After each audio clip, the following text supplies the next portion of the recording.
Calling Rosie O'Donnell a divisive celebrity is a bit of an understatement. Her devotion to always saying what she thinks has made the world know her name. What they don't know is her tragic past. Her relationship with her parents was strained, her love life was a struggle, and she hasn't always been in her children's lives. She lost one of her best friends and an influential part of her career. Rosie also struggles to stay healthy.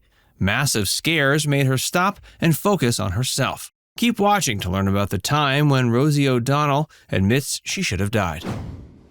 She was born March 21st, 1962. Tragedy and controversy seemed to follow her from the beginning of her life. Her mother, Roseanne, died of breast cancer when she was only 10. She and her 4 siblings were put under care of their father, Edward. Rosie calls him a deeply troubled man. He also had a rough childhood and used alcohol to get over it. He was abusive to his 5 children. She struggled to maintain a relationship with him after leaving the house. She addressed it in an interview with Piers Morgan Tonight in 2012, saying that some of his actions were unforgivable, but that it was time to move on. Holding on to the abuse without forgiving him was like repeating it over and over. She also said that deep down, every child loves their dad. Her wife. Rosie's love life wasn't rosy either. Her relationship with wife Michelle Rounds was a rocky one. They divorced in February of 2015. That was followed up with a custody battle over their daughter Dakota that ended in March of 2016. It was so difficult that Michelle tried to take her life twice. Rosie helped paramedics reach her the first time by staying on the phone with her. TMZ later reported that Michelle died of an apparent suicide in September of 2017. Rosie said she was deeply saddened and her prayers went out to her ex's new family. She also took the time to say how widespread mental illness is in the world. Her children. There was another relationship in her life fraught with danger, the one with her other adopted daughter, Chelsea. She reported her missing in August of 2015. She was found safe in New York, but reportedly started meeting a heroin dealer. They reconciled briefly in 2016, but then everything came crashing down. Chelsea accused her mother of smoking weed, threatening her with wine bottles and more. She took Rosie's grandchildren away from her. She secretly married Nick Allegro in 2015 after becoming pregnant, but said her mother never seemed to care after she suffered a miscarriage. She became pregnant again in 2017, but decided her mother would not be in her child's life. Rosie said they reconciled again in 2018. She told People magazine about their troubled relationship, but said they had begun speaking again. Chelsea gave birth again that December, and Rosie was able to meet her latest grandchild. Mental illness. She's also opened up about her battles with depression, calling herself, quote, one of the haunted in a 2001 article in her magazine, Rosie. She told The View 6 years later that she'd been taking medication to combat that depression. Her feelings after the Columbine high school shooting in 1999 were difficult to escape. She spent days alone in her room, crying in bed. Other therapies like yoga and inversion therapy helped, but she says antidepressants saved her life. She's even made her mental illness part of her stand-up. She included it in a gig in 2015 that mentioned her depression and her fraught relationship with her daughter. It also appears on her blog. She said the presidential campaign had affected her state of mind in a post in October of 2016. The deadly event. Rosie opened up on the episode of The Best Podcast Ever, hosted by Raven Simone and Miranda Perman-Madej.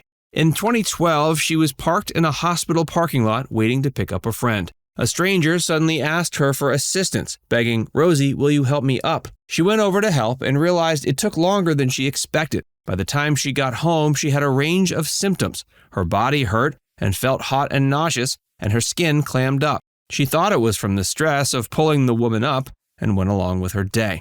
She went into her art studio. Her son came in and said, "Mommy, you look like a ghost." She told him she was tired and her arms were hurting. That's when she began to get concerned that there could be more going on. She Googled women's heart attack signs and noticed she had a few of the symptoms, but that they, quote, didn't feel like a heart attack.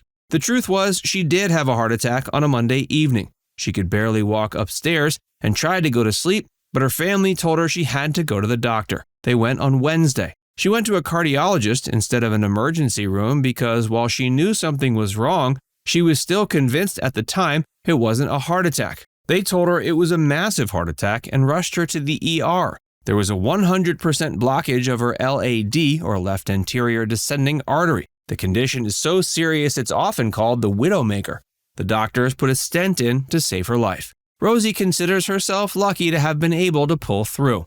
It changed her relationship with her body. She pays more attention to what it needs and tries to live a healthier lifestyle. She also wants the world to know more about what it's like to have a heart attack as a woman. Her educational efforts included a blog post about it in 2012 and an educational special on HBO in 2015.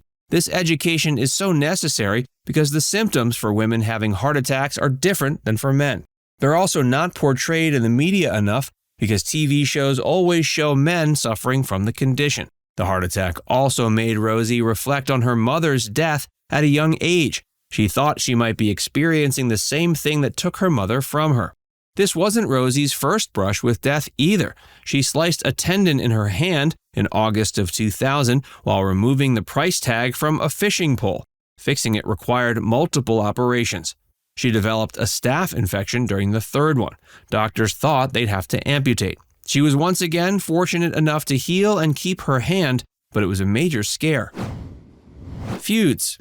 Rosie O'Donnell has had plenty of them because she's one of those who never hide her opinions. The Columbine High School shooting affected Rosie's mental state, but it also encouraged her to speak out against gun control. That got her into trouble with stars who were on the other end of the spectrum on that issue. Tom Selleck had appeared on the new Now Next in a promotional campaign for the NRA, and then when he appeared on the Rosie O'Donnell show, the two got into a heated debate. He had nothing against her, but felt the need to defend his opinion. She regretted how she treated him years later. Rosie versus Ellen.